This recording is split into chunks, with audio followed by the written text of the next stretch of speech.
আমাৰ মানে অসুবিধা ইমানে হৈছে, আমি এতিয়া 250 টকা হাজিৰা কৰি আছো। তো সেইটো এনেকুৱা দাম এটা হৈ গৈছে, আমি মানে 1 কেজি জেগা এপোৱা মানে কিনিব নোৱাৰা হৈ গৈছো।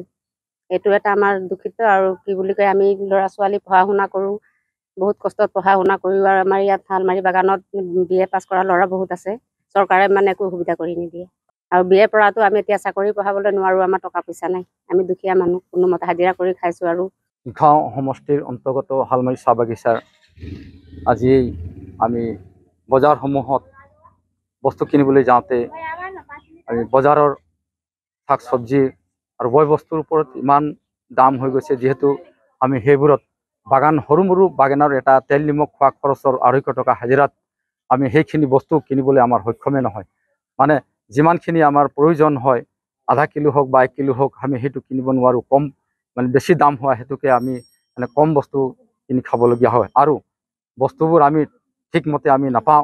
তাতো আমাৰ মানে অলপ দুখ ভুগিবলগীয়া হৈছে, যিহেতু বয় বস্তুৰ ওপৰত ইমান দাম হৈ গৈছে, আমি মানে কিনি খাবলৈ অলপ অসুবিধা হৈ গৈছে। সেয়ে মই বিভাগীয় আমাৰ খাদ্য যোগান ব্যৱস্থাৰ বিভাগীয়সকলক আৰু শ্ৰম মন্ত্ৰী আৰু ৰাজ্য চৰকাৰক মই প্ৰাৰ্থনা জনাইছোঁ আজি এই শালমাৰীৰ পৰাই, যে আমাৰ মূল্য বৃদ্ধি ৰোধ কৰিবলৈ তেখেতসকলক আমি এই শালমাৰীৰ পৰাই আমি আবেদন জনাইছোঁ। যি মূল্য বৃদ্ধি হৈছে, তাৰ বাবে আমাৰ ঘৰখন চলিবলৈ কাৰণে বহুত অসুবিধা হৈছে।